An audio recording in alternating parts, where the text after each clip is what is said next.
ஏன்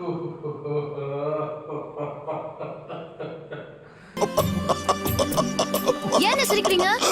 அழுகுறதா இல்ல சிரிக்கிறதா அப்படின்னு தெரியலையே. நான் இது வரைக்கும் தேட்டர்ல பார்த்த படத்துல ஒரு வியர்டான எக்ஸ்பீரியன்ஸ் கொடுத்த ஒரு படம் வந்து இந்த படம் தான். ஸோ ஃபர்ஸ்ட் ஆஃப் ஆல் படத்தை சொல்லிடுவோம். கங்குவா கங்குவா அப்படிங்கிற ஒரு படத்தோட எக்ஸ்பீரியன்ஸ், என்னோட தேட்டர் எக்ஸ்பீரியன்ஸை பற்றி தான் வந்து நான் சொல்ல போகிறேன். ஆல்ரெடி வந்து அவன் போட்டு நாறு நரா கிழிச்ச படத்தை இப்படி எடுத்து நானும் பார்த்து இதுல வந்து நான் என்னோட ஒரு ஜென்யூனான ஒரு ரெஸ்பான்ஸும் அட் த சேம் டைம் எனக்கு ஃபீல் ஆன நிறைய விஷயம் வந்து இந்த படத்துல இருந்துச்சு. ஸோ அதையும் சொல்லலாம் அப்படின்னு சொல்லிட்டு ஆசைப்படுறேன். ஃபர்ஸ்ட் ஆஃப் ஆல் சிறுத்தை சிவாக்கு வந்து ஒரு ஆக்சப் அப்படின்னு கொடுத்தாகணும். ஏன்னா எவ்வளோ பெரிய விஷன், என்ன மாதிரி ஒரு ஸ்டோரி பேஸ், ஒரு ஸ்டோரி வேர்ல்ட் அதை வந்து அவருக்கு கிரியேட் பண்ணணும்னு நினைச்சதே வந்து பெரிய விஷயம் தான் ஆக்சுவலாக. ஏன்னா தமிழ் சினிமாவில் இந்த மாதிரியான ஒரு படத்தை கொடுக்கணும் அப்படின்னு சொல்லிட்டு அவரோட ஆசைக்கு வந்து ஒரு நல்ல ஆக்ஸ் ஆஃப் அப்படின்ற மாதிரி தான் சொல்லணும். ஏன்னா அப்படியான ஒரு கதைக்களம், ஒரு நம்ம வந்து ஒரு இன்டர்நேஷனல் ஃபிலிம்ஸ்லாம் பார்க்குறோம், ஒரு கேம் ஆஃப் த்ரோன்ஸ் பார்க்குறோம். ஸோ அந்த கைண்டா அப்படின்னு பார்த்தா கேம் ஆஃப் த்ரோன்ஸோட ஒரு இது மாதிரி தான் இருந்தாலுமே கூட நீ யாருன்னு எனக்கு தெரியும், அதை தொடர்றதுக்கு ஒரு தைரியம் வேணும் இல்லையா? ஸோ அந்த தைரியத்துக்கு ஒரு பாராட்டுல. அட் த சேம் டைம் நான் சொன்ன மாதிரி ரொம்ப பெரிய விஷன் இருக்கு ஆக்சுவலா. ஸோ அதுக்குள்ள நடந்த குளறுபடிகள் தான் வந்து படத்தோட பிரச்சனை. அட் த சேம் டைம் அதில் வந்து இவர் வந்து இந்த கமர்ஷியலுக்காக நிறைய விஷயத்த பண்ணுறேன் அப்படின்னு சொல்லிட்டு அந்த பக்கமும் போகாம இந்த பக்கமும் போகாம நடுநிலையாக ஒரு விஷயத்த பண்ணது தான் படத்தோட ஒரு ஃபால்ட்டாக எனக்கு பட்டது. ஸோ ஃபர்ஸ்ட் ஆஃப் ஆல் சிறுத்தை சிவாக்கு அந்த ஒரு இதுக்கு வந்து ஆக்செப்ட் அவர். ஸோ அதுக்கப்புறமா படத்துக்கு வருவோம். படம் என்ன கேட்டால் வந்து எனக்கு வந்து அந்த வியர்டான எக்ஸ்பீரியன்ஸ்னு சொல்லலாம். அந்த எக்ஸ்பீரியன்ஸ் என்னன்னா, ஒரு சீன் நம்மள வந்து இம்ப்ரெஸ் பண்ணு, இப்படி போறோம் அடச்சே என்னடா இது அப்படின்ற ஒரு சலிப்பு தன்மை உண்டாகுது. ஒரு சீன் நல்லா இருக்கு, அடுத்த சீனே ஆரம்பிச்சுட்டாங்கடா என்னடா. ஸோ அந்த மாதிரியே ஒரு எக்ஸ்பீரியன்ஸாகவே இருக்குது இந்த படம். ஸோ ஃபர்ஸ்ட் ஹாஃப்ல எதுக்கு அவங்க அப்படி ரியாக்ட் பண்றாங்கன்னு தெரியல. ஏ மேன் ஊ ஆ அப்படின்னு எதுக்கு ரியாக்ட் பண்றாங்க? கே.எஸ். ரவிக்குமார் வந்து அவரை நார்மலா பேச வச்சாலே நமக்கு ரொம்ப இம்ப்ரெசிங்கா இருக்கும். அதை விட்டு ஏய் நீனா மேன் இப்படி பண்ணிடுங்க அப்படின்னு சொல்லிட்டு பழைய காலத்துல வந்து அந்த உள்ளத்தை அடித்தால நம்ம மணிவண்ணன் பேசுவார்ல. ஸோ அந்த பீட் வந்து எல்லாருக்குமே கொடுத்தது. திஷா பட்டானிக்கும் அவருக்கு ஒரு பிரச்சனை, cringe of the first half அப்படின்னா அது மட்டும்தான். ஏன்னா படத்தோட ஒரு முதல் பாகமே நம்ம இம்ப்ரெஸ் ஆகல, படத்தோட ஒரு ஸ்டார்ட் பண்ற இடமே நம்ம இம்ப்ரெஸ் ஆகணும்னா அந்த படத்தோட நம்மளால கனெக்ட் பண்ணிக்க முடியல. ஸோ நல்ல சீன்லாம் நம்மளால கனெக்ட் பண்ண முடியாது. நமக்கு தெரியுது இது நல்ல சீன்றான்னு தெரியுது, ஆனால் கனெக்ட் பண்ண முடியல. ஏன்னா கருமத்தை முன்னாடி பண்ணி தொலைஞ்சதால. ஸோ அதனால நமக்கு எதுவுமே தெரியல. இங்க ஒரு காமெடி, அது ஒரு எனக்கு அது புரியல. ஃபர்ஸ்ட் ஹாஃப் காமெடியா இவங்க வந்து காமெடி பண்ணிட்டே இருக்கிறாங்கன்னு அவங்க நினைச்சதால உண்மையிலே ஒரு நல்ல சீனை வந்து நம்மளால வந்து கன்சீவ் பண்ணிக்க முடியலன்றது தான் ஒரு ரொம்ப கஷ்டம். அட் சேம் டைம் எனக்கு வந்து ஒரு விஷயத்த வந்து சிறுத்தை சிவா வந்து நான் கேட்கணும் அப்படின்னு சொல்லிட்டு ஆசைப்பட்டேன். அவர் வந்து நிறைய இன்டர்வியூல சொன்னாங்க, அந்த பாஸ்ட்டுக்குமே ப்ரெசென்ட்டுக்கும் இருக்க ஒரு கனெக்ஷன் வந்து நான் ரொம்ப அழகா சேர்த்துருக்கேன். என்னடா அழகா, ஐயோ என்ன அழகா சேர்த்துருக்காருன்னு ஒன்றும் புரியல எனக்கு. ஓடுறாங்க 3 தான் அந்த கனெக்ஷனாக ஒன்றும் புரியல. அதுக்கப்புறமா அந்த பாஸ்ட்ல வந்து ஒரு சில சீன் ரொம்ப நல்லா இருந்துச்சு. ஒரு சில சீன் அதை தவிர்த்துக்கு தேவையில்லாம எதுக்கு இதெல்லாம் அப்படின்ற ஒரு ஃபீல் வந்துச்சு. அதில் எனக்கு ரொம்ப பிடிச்ச சீன்ஸ் எல்லாம் வந்து நான் சொல்றேன். உண்மையிலே ஒரு பக்கா பயங்கரமான ஒரு தேட்டர் மெட்டீரியல், தேட்டர் எக்ஸ்பீரியன்ஸ் நம்மளுக்கு இருந்திருக்கணும். ஆனால் அது முன்னாடி இருக்கிற சீன் வந்து அதை தடுத்துருக்கு. அந்த ஒரு வால் போட்டு இது பண்ணிடுறாங்க போல. ஸோ அதில் வந்து எனக்கு ரொம்ப பிடிச்ச ஒரு விஷயம் வந்து அந்த செகண்ட் ஹாஃப்ல வந்து இந்த லேடிஸ்லாம் வச்சு ஒரு விஷயத்த பண்ண ஒரு பயங்கரமான சீன். ஆனால் அது நம்மளுக்கு கனெக்ட் ஆகலை. அவர் சூர்யா இல்லாமலே நம்மளால அந்த ஒரு பயங்கரமான ஒரு எரெக்ட் ஆக வேண்டிய ஒரு சீன் அது கனெக்ட் ஆகல. எனக்கு படத்துல ரொம்ப இம்ப்ரெஸ் ஆனது வந்து ப்ரீ கிளைமேக்ஸ்ல இருந்து அந்த கிளைமேக்ஸ் வரைக்கும். அதுக்கப்புறமும் போங்கடாடி அப்படின்ற ஒரு ஃபீல் தான் உண்மையிலே வருது. அதுக்கப்புறமா சாங் சிச்சுவேஷன் எனக்கு கேட்டால் நம்ம சும்மா ஆடியோவில் கேட்டாலே நல்லா இருந்திருக்கும் பாட்டு. அவங்க விஷுவல் பண்ணுறேன்னு சொல்லிட்டு அந்த எவ்வளோ சாங்க்கு என்னடா விஷுவல் பண்ணி வச்சிருக்கீங்க. சும்மா அந்த பெஸ்ட் பெஸ்ட் பெஸ்ட் சாப்பிட பண்ணால் பெஸ்ட்டு அந்த மாதிரியான ஒரு பாடலாக அது இருக்குது.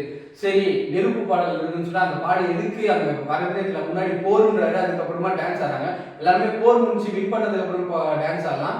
ஞானவேல் ராஜா மாதிரி படம் ரிலீஸுக்கு முன்னாடியே வந்து ஊத்துறாரா ஒன்றும் புரியல. ஆனால் அதுக்குள்ள சூர்யா டான்ஸ் ஆன அந்த ஒரு விஷயம்லாம் ஓரளவுக்கு நல்லாவே இருந்துச்சு அப்படின்ற மாதிரி சொல்லலாம்.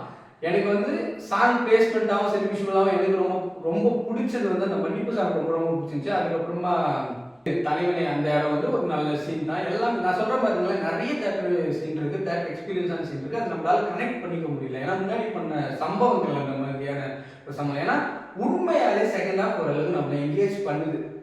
ஆனால் ஃபர்ஸ்ட் ஹாஃப் பண்ண ஒரு கோளாறுனால நம்ம உட்காரும் போதே அதை எப்படி சொல்கிறதுன்னு தெரியல. ஒரு இடத்துல அடி வாங்கிட்டோம்னா நம்ம போகும்போதே அந்த இடத்த வந்து நம்ம கொஞ்சம் உஷாராகவே பார்ப்போம் இல்லையா, அதுலேயே நம்மளால் அதை எக்ஸ்பீரியன்ஸ் பண்ண முடியல அப்படின்ற மாதிரி தெரியுது. சூர்யாவுக்கு வந்து ரொம்ப ரொம்ப ஹேட்ஸ் ஆஃப். உண்மையாலே இந்த கதையை எப்படி எந்த விதத்தில் சூஸ் பண்ணாருலாம் மேபி தெரியல. இருந்தாலும் அவரோட உழைப்புன்றது எப்போவுமே அவரோட இன்வால்மெண்ட் வந்து அவ்வளோ இருக்கும் எல்லா படத்துலையுமே. இதில் ரொம்ப இருக்குது. எஸ்பெஷலாக அந்த பாஸ்ட் கொஷன்லாம் வந்து ஒரு மாதிரி பயங்கரமாகவே பண்ணியிருக்காரு அப்படின்ற மாதிரி சொல்லலாம்.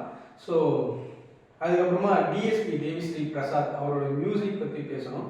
உண்மையிலே சூப்பர். அந்த இது வந்து ரொம்ப ரொம்ப கஷ்டமாக இருக்குது. தேவிஸ்ரீ பிரசாத்தோட மியூசிக் வந்து குறை சொல்கிறாங்க. அப்படி மியூசிக்கோட ஞானம்லாம் பயங்கரமாக இருக்கா அப்படின்லாம் எனக்கு தெரியல சொல்கிறவங்களுக்கு. ஆனால் உண்மையாலே இது ஒரு வேர்ல்டு. இந்த வேர்ல்டில் இதுதான். இப்போ இவங்க வந்து இப்படி ரியாக்ட் பண்ணுவாங்க, இப்படி தான் ரியாக்ட் பண்ணுவாங்க. ஒரு மாதிரி சவுண்டிங்காக இருப்பாங்க, சவுண்டிங்காக தான் இருப்பாங்க. ஈவலாக இருப்பாங்க, ஈவலாக தான் இருப்பாங்க. ஸோ இது ஒரு வேர்ல்டு. ஸோ இது ஒரு கதை. ஒரு கிரியேட்டர் அப்படி தான் யோசிப்பார், அப்படி தான் பண்ணுவார்.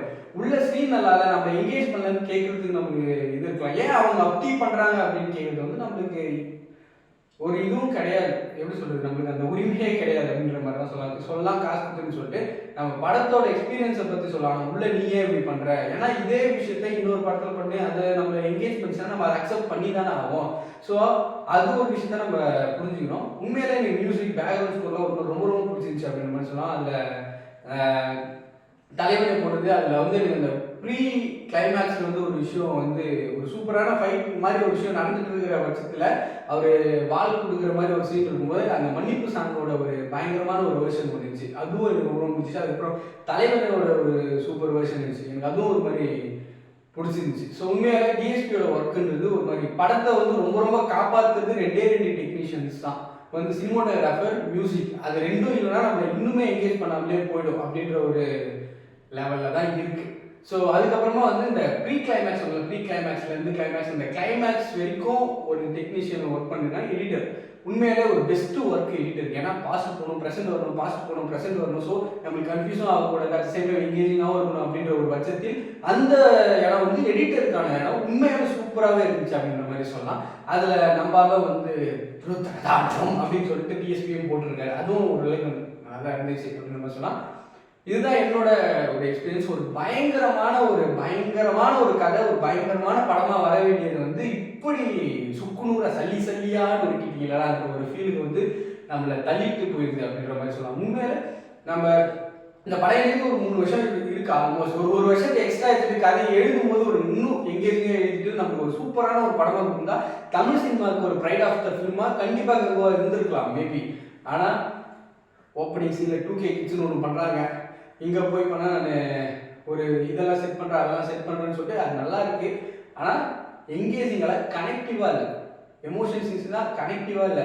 அந்த பையன் வந்து செம்ம கேரக்டரை விட்டு அவரும் ஒரு மாதிரி சூப்பராகவே நடிச்சிருக்கு. எல்லாமே அவங்களோட ஒர்க்கை சூப்பராக பண்ணியிருக்காங்க. ஆனால் எந்த விதத்துலையுமே கனெக்டே ஆகலை. அதனால் கங்குவா மவனே உங்களுக்கு சங்கு தான் வா அப்படின்ற ஒரு முடிவோட முடியுது. இதில் பாட்டுக்கு ஒரு லீட் கொடுத்துருக்காங்க. நல்லா இது பண்ண எந்த தலைவன் கார்த்திகை கூட்டு வந்து ஒரு சம்பவம் பண்ணி அதுவும் ஒரு லீடு கொடுத்துருக்காங்க. அது என்ன கன்றாகணும்னு தெரியல. ஸோ அதுக்கு அடுத்தது வந்து எனக்கு இதில் வந்து ஒரு சின்னதாக நான் நோட் பண்ணது உண்மையாக என்னன்னு தெரியல. சின்னதாக எனக்கு வந்து பட்டது வந்து அரவிந்த் சாமி ஒரு இடத்துல வந்து வாய்ஸ் ஓவர் கொடுத்துருந்தார். அது ஒரு மாதிரி சூப்பராக இருந்துச்சு. எனக்கு பாபி டியோலுக்கு வந்து ஆல்மோஸ்ட் எனக்கு ஒரு 80% சிஆர் விக்ரம் வாய்ஸ் மாதிரி தான் தெரியுது. ஆனால் நம்மளுக்கு பெருசாக டக்கு இதுதானா கன்ஃபார்ம் பண்ணுறோம். அதுவும் வந்து ஒரு மாதிரி நம்மளால ஒரு ஸ்டாண்டர்டான ஒரு எமோஷனல் இல்லை, அதான் ஒரு மாதிரி வேர்டான எக்ஸ்பீரியன்ஸ் தான் கங்குவா. ஸோ இது ரெண்டு வந்து நான் நோட் பண்ணுது. ஸோ அது ஓரளவுக்கு சூப்பராச்சு. கங்குவா என்ன சொல்றதுன்னு தெரியல. உண்மையிலே ஒரு நல்ல படமாக வர வேண்டியதை குடி தோண்டி புதைச்சிட்டாங்க. செகண்ட் பார்ட் எடுக்கணும்னா அந்த புதைச்சதை அப்படியே வச்சிருங்க, அதெல்லாம் தோண்டாதீங்க ப்ளீஸ். அவன் கஷ்டம் அவன்